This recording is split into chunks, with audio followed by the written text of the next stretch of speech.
This is Gino Robert, tech editor for Electronic Musician. I'm here with Jesse from the Kongos, who's both the drummer and also part of the team that records and mixes things, but you do the mixing and mastering for the band primarily. For the most part, yeah. Yeah.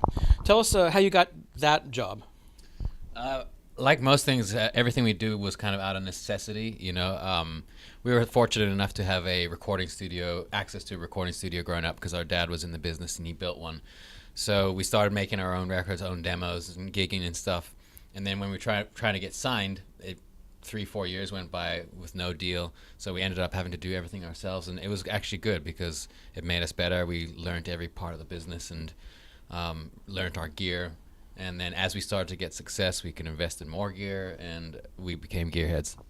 And so did your father show you tips and tricks on getting sounds? Yeah, definitely. He had a studio in London for 20 years. Then he built one in South Africa. So that was his world. Even he was an artist before that, but really he built a studio and thrived in that environment. So he was always kind of on the cutting edge of technology.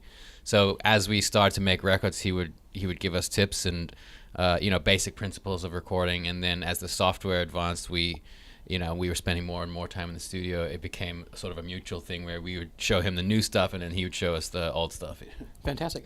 So what is your studio setup like now? Do you track all together, or how's the process work? We normally don't track together. We actually, so we have the main studio in Phoenix, Arizona. We call it Tokalash Studios, and then we each have little production studios, in different parts of the property, and so we write and demo kind of on our own individually, and then we'll come and present songs to the rest of the band. It sounds formal. It's not formal. We just play our new songs and talk about it as a band, and then when we decide to put it on a record, that's when the band gets collaborative in the production and the tracking phase of it. Do the demo tracks ever stick? Surprisingly enough, I guess it's not surprising if you've made demos and records. So often what you capture in the initial stages of a song, even if technically it's not captured the best, you didn't use the best pre or the best mic, a lot of times the performance is hard to recreate, so we have very often used, especially vocals. Like once you get that demo vocal, it's hard to get it better. Right.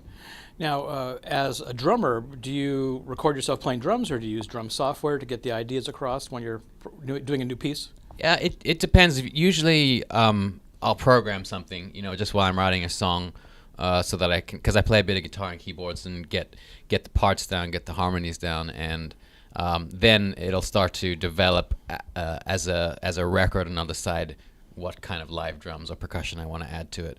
But it's usually locked to a program part, at least in the initial stages. Mm-hmm. And when you record and when you play live, do you have a different drum setup, or do you have drums that you choose for either one? Yeah, a lot of time. I mean, I have a live setup that's pretty consistent, but a lot of times in the studio, I won't put the toms up because I know I'm not going to be doing a lot of fills, or it'll be a much more simple setup, especially if I want to put the mics in a certain place. So yeah, it changes song to song. But my normal setup is a 5-piece setup, and I actually flip the rack tongs. I put the big one on the left and the small one on the right, so I can do a normal fill and it sounds interesting. That's cool. And I heard that you do the Glenn Johns miking on stage with some supplementary mics. Do you use that also when you're tracking the drums in the studio? On this next album, on Egomaniac, I did that, I think, almost on all the songs. I experimented with a lot of different mic placements, and we're notorious within our little community for redoing songs and retrying this and retrying that because we have the time. But then eventually, once I settled on that mic position, especially, I don't use the same mics. I think he used 269s for the overhead and the side overhead. We only have one 269, so I put that in front of the kit, and then we use some Coles 4038s in that position, and it's just, when I heard it, I thought, oh, okay, I never need to try anything else. This is amazing. And what are you running the Coles into, preamp-wise? Generally API. Mm-hmm. We do have a couple channels of Millennia for if you want a really clean sound, or we recently bought a pair of BAE Neve 1073 knockoffs, and well, I guess I shouldn't call it a knockoff, but it's apparently as close as you can get to the vintage pre's, and those just blew me away. We use those on almost everything.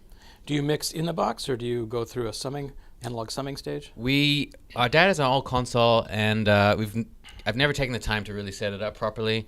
And the way we work is we really need the flexibility because we have very often a ton of tracks, and we want to change the mix. So being able to save it and automate it. So it's in the box, but we do use an external summing bus to. I just find that it adds that depth and clarity. Something in analog summing is worth it to us. But it's not a full on. We don't mix on an entire console. And what are you using when you master? We since Come With Me Now kind of blew. Our dad bought some really good gear, some Manleys and some Avalon compressors and stuff. But when we came back from the Lunatic tour and we had made some money, we decided to keep investing. We bought we have a Manley Massive Passive, a Slam, a Varimu, we just got a TSL4 vac rack for vocals, and it actually works on the mix bus as well. The Clariphonic parallel EQ. So about a bunch of other stuff, but that's mostly what I use on the mix. Fantastic. Great. Thank you very much for your time. Thank you.